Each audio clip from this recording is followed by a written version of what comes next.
Hey, AM 1220, KHTS, your hometown station. I am T. I'm here with you on Thursdays, noon to 1, with a show we call Dr. Proctor. What this is, an opportunity to kind of peek over the shoulders of the medical community, the professionals, sometimes demystify what's going on in the medical world, and sometimes just an opportunity to have a conversation about some honest issues that take place in medicine as Americans are aging or taking care of aging parents and grandparents, dealing with insurance changes, health issues close to home. A lot of times people are overwhelmed as they try to attempt to become their own advocates, and they'll turn to the internet, which is a landscape that, for me, I know is overwhelming. It can be confusing and often wrong. So sometimes having a friend in the know is good. And while I don't know, I have friends who know. And with me today, I have one of those friends. I have Lisa Solis DeLong, who is first and foremost, she's a mother. She's a nurse. She's a caregiver. She's an author. She's a speaker. And she's one of the most dynamic women I've ever met. Lisa Solis DeLong, thank you so much for being here with me today. Hi, T. Thanks for having me. One of the reasons I brought you in is because the show is about medical issues, and your entire life has had medical issues all around you, just whether you wanted them or not, but you actually willingly went into the profession. You became a nurse very, very young in life, right? I did. I graduated from John Burroughs High School in Burbank in 1979 and went straight into an occupational health course to become a nurse's aide. So I started working right out of high school as a nurse's aide, and I did that to see if I liked it, because I was thinking about nursing, but it was an easy way to test it and see if I wanted to do that. Now, was there something in your life, in your existence, in your mindset? What led you to that at such a young age? It's really interesting because I speak to audiences across the country about this right now, and it's really the calling. And I tell a story about when I was little and we went to the Kern River, our family, when the Kern River actually had water in it back then. Yes, once upon a time. Yes, and my brother caught a fish, and I immediately wanted to save the fish. I thought, well, it was in a bucket, and it started floating. I was probably 8 years old. Aww. And so of the 4 siblings that I have, and myself, my parents, I was the one who noticed that the fish was dying, and I didn't like that. So I picked it up out of the bucket. My mom told me, put it back in the water, hold it by the tail fin, push it back and forth. And I did that, and sure enough, it swam off, returned to life. And I remember standing there thinking, I just saved a life. Oh. Like, it's a really vivid picture in my mind. Now, why do you think Mom went ahead? You guys went with the intention of fishing, which yes. I don't have an issue with. Yeah. But somehow Mom knew that was breaking your heart. Yeah. What do you think led Mom to take you to that moment? I think she had the same sensitivity, and I think a lot of women do, because we bring we bring life in through birth, and that's why so many hospice professionals and end-of-life care workers are women, because we bring in life and we are somewhat equipped to be bedside when life is departing from this body. I've said many times that I feel like that second journey is just as powerful as life that first breath and that last breath. There is a tremendous power and grace, and if you can help someone in that time, it is just as important as bringing someone in. Absolutely. I tell a story about having worked on the women's unit at Henry Mayo for about 13 years. This was a while ago, and then later my dad was in the DOU there. This is more recently, and he died there in the DOU. And I remember there's this long corridor that the women's unit is just on the other side of the DOU, and it's separated by a set of double doors. And so when I was with my father when he died, and I had this incredible sense of how it felt when my children were born just on the other side of the doors, and all the children I'd seen born. It was very powerful, and it was very moving for me, and a very important experience that I had the capacity to be in both moments and have a strange sense of sorrow and joy in both moments. And so I totally get what you're saying, that it's something every human being on planet Earth is going to do. We take our first breath and we take our last. Yes, and there's nothing to stop either of those trains once they're on that track. Yeah. So here you are, you're a little girl, you're 8 years old, you save the life of this fish who somewhere swam off to have a hopefully good existence, and you decided right out of high school that this is what you were going to do. I did. I thought in high school I worked at a veterinarian's office because I thought I wanted to be a veterinarian. And anyone listening, if you're in Burbank, it was Dr. Small's veterinary hospital right there in Burbank, and I loved it. But they put me on the front desk to try to keep things organized and sign people in, and I screwed that up royally. I still have trouble with paperwork and filing, but I really wanted hands-on with the animals. So I got in the back and I held them and saw them undergo surgery, and that's when the healing part started. But the actual, like, I'm a healer, this feels good to me, the hands-on part, and then but then I quickly discovered that I didn't really want to get bit throughout my lifetime. So that could be very bit, bad. Clawed, scratched. That could be very bad. And also, I was a big chicken. I didn't want to leave my family to go away to school, so I wanted to stay local. And there weren't any local veterinarian programs, so I went into I went through the occupational course at North Valley Occupational Center near Pierce College. Got my certification as a nurse's aide, and started working. And I loved it. And that led me to nursing school. Now, you had the compassion, you had the love of the field. Let me ask you about the academics of it, because every now and then I know there will be someone listening going, I think I want to do that too. How was that for you, the academic side of the nursing? Because and I'm with you right there. I need handlers. I need people to help me, walk me through the paperwork, walk me through the things that frighten me, and phones and numbers, and I am a mess. So you admitted that even at the veterinarian office, that was tough. And I'm sure your passion for what you were doing led you through, but how was that for you, the actual academic process? Well, back then, remember, this was back in the early 80s. Things have really changed now, but back then, I went to a junior college and took the prerequisites for a nursing school, and I got into LA County USC Medical Center School of Nursing, which is a diploma program. And back then, that was the way to go. It was cheaper. I got a Cal grant. I got everything paid for. I lived on campus. There were dorms on campus, which was really cool. So you were away, but you weren't away from your family. So that kind of worked for you too. I had to drive up the 5 freeway for 15 minutes, and it was truly like two different worlds. It is two different worlds. It's still two different worlds. It's still two different worlds. And one of my favorite things when I was just takes longer than 15 minutes now. Yeah, it does. That's so true.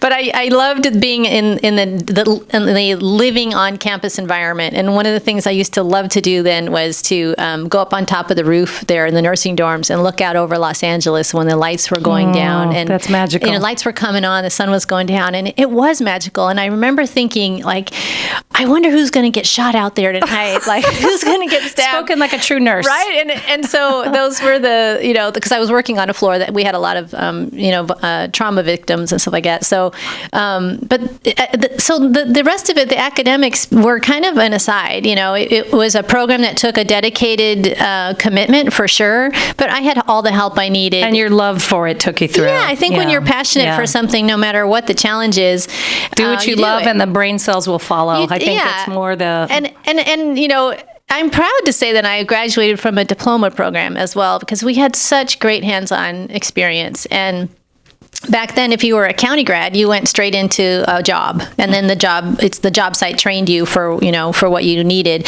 So you became a nurse. You were very young. You got married at an early age. I know and have met your husband. I think you were the most wonderful dynamic duo in the world. You really, truly are. We're talking with Lisa Solis DeLong. She's here today on behalf of for the show for Dr. Proctor. As a nurse, I really wanted to talk to her about her history with nursing in Southern California. But Lisa, I also brought you in because as much as you love nursing, as much as you, from the time you were a tiny child, you got into nursing. Here you are, you're in your 20s, you got married in your 20s, you had your first child when you were 25. Nursing became personal. Yes. One of the things about becoming a nurse that I ask myself very often is, when I went into it, I didn't know that I would need my nursing skills more for my own children than for strangers. And when Justin, my oldest, was 5 years old, he went in for his kindergarten checkup, and it was discovered that he had leukemia. So now, was this through a blood test? Had you noticed there was anything a little off? Yeah. I mean, this is your livelihood. Yes, and I'm so glad you brought that up too, because so many of us as professionals of, in the healthcare profession, nurses, physicians, we really struggle when it's our own child or our own loved one. Yeah, well, we beat ourselves up for not seeing the illness ahead of time, and that was certainly the case for me. Justin had been pale for a couple of weeks. He had no obvious bruises. He had a low-grade fever that had kind of come and gone, but I knew I had his appointment for his kindergarten checkup, so I thought, well, I'll get him checked. Yeah. In a week. And so the traumatic thing was that I was really blindsided by the diagnosis and the way the physician spoke to me at the time. So, and God bless them. I love doctors. I love the commitment that it takes, and I love this man. And he was able to get Justin diagnosed that day with blood work and very difficult bone marrow aspiration that was done without any anesthesia in an adult oncologist's office, and I had to hold him. It was one of the worst days of my life. But out of that came this understanding of what pediatric oncology looks like. I was a mother-baby nurse. I chose mother-baby nursing because it was the safe place to work in the hospital. No one was going to scratch or bite you, and people were thrilled. This is a great moment in history. This is where life comes in. Yeah. And death is seriously just a very traumatic event on a women's unit, but it didn't happen very often. So it really was the career choice in my mind of, it was perfect. It was going to be the easy, lighthearted job. And so when Justin life got said, sick, yeah, we have another plan for you. Exactly. That calling, remember that calling? Yeah, that's what this is about. And so I've learned over the years, and I learned through Justin's illness. So Justin was on treatment, had a hard first year, chemo, bald, swollen, all the lumbar punctures. And he's a kindergartner. He's in kindergarten, had to drop out of school for a year. But he maintained remission and recovered and did very, very well for almost 10 years. Now, during this time, were you still nursing? Did you step away? Was it, how did that change your life? Well, I stepped up the first year that he was sick. I took a leave of absence, and the people I worked with at Henry Mayo were so awesome. They just said, just do what you got to do. Your job will be here when you get back, when you're ready. So, and when were you ready? When were you ever ready? Really, exactly. Well, or when you probably were never ready, but when did you decide that, okay, we're going to make life a little more normal?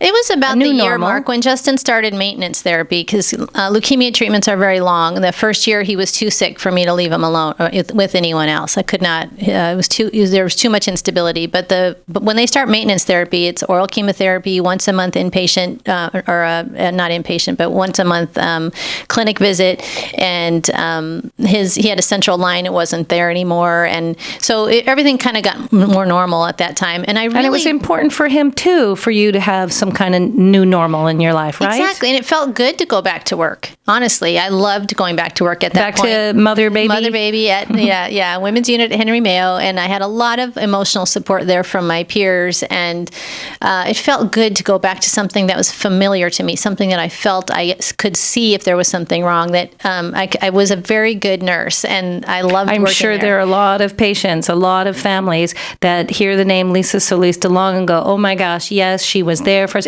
Because it's a scary time too, just like we talk about someone's passing being scary yet powerful. This is the same thing. It's a different scary and a different powerful, and you help them through that transition. Yeah, and I also had all of my children there, except for Justin. Justin was born prior to us moving here, but so it's, Now, how long have you been in Santa Clarita? Oh, it's about 30 years now. Okay, so you guys you have roots in the soil. Yeah, we've been here a long time. Yeah. And then Justin went into to this in this certain point of his treatment.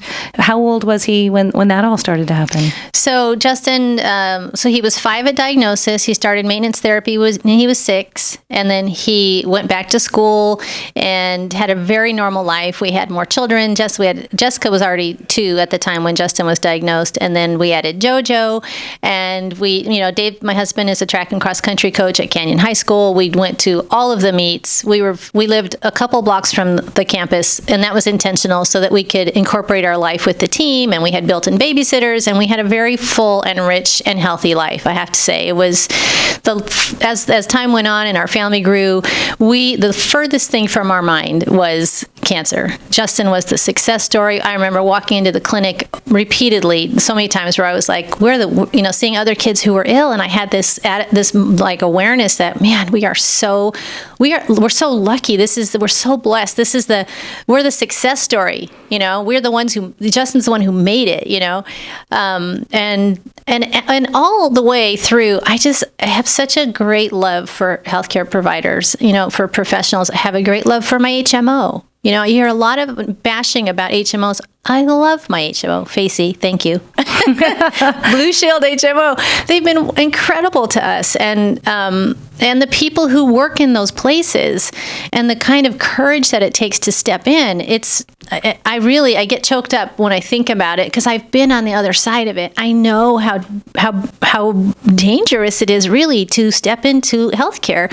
You expose yourself to, microorganisms, infection. You expose yourself to emotion. Oh, Lisa, I used to read at a library, and then I started reading at clinics for kids as a storyteller. And I was just a storyteller, and I was sick every single week and so I can't imagine you guys that are in every single day, long hours, and the stress and the drama and the fatigue and the weakened immune systems. I don't know how medical professionals are upright most of the time. Yeah. So it is very dangerous. But again, the fact that you loved what you did, you took care of your own child who was diagnosed with leukemia, and then you did go back to work, and for a very long time, your family was the success story. Yes. And something changed. Yes. All 4 kids got the flu. And by that time, I had a baby. Our youngest was 9 months. He was 5 months old at the time. And I remember being most concerned about him because he was a little baby. And all 4 kids caught the flu. And I wasn't even back to work yet from having him. And or had just gone back to work, actually. And Justin, so Jessica got better and Joelle got better and the baby got better, but Justin did not. He was in the middle of his 8th grade year at Sierra Vista when it was discovered that his leukemia was back, and it was back with a vengeance. And it was completely devastating. I can't, it was to have this new baby in my life. The 2 girls, I remember they were walking out the door for school in the morning when we got the call. And Dave came back in. He kind of, helped them out the door. And then he came back and he said, I want to be the one to tell Justin. And we wept. Our pastor came over and sat with us. And it was a very critical turning point in our life. The second hardest day of your life. The second hardest day. And you weren't done yet. No. We're talking with Lisa Solis DeLong. She's a nurse. First and foremost, she's a mother. She's a speaker. She's an author. She is a tremendous caregiver and one of my favorite people in our community.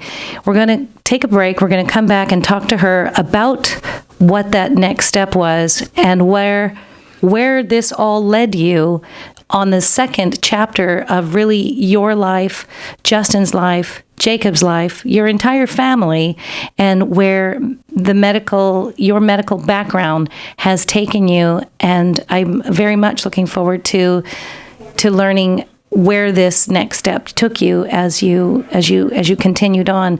Your strength mystifies me. Mm-hmm. It emboldens me. It encourages me. And you are one of the women that I look at from the medical community, from our own community, that I think to myself, the idea that you moved forward up and beyond your own life and what you're giving back, partly because of, I think, your nurturing and caregiving wiring. It's been an incredible thing to witness. We'll be back after this. You're listening to Dr. Proctor on your hometown station, AM 1220 KHTS.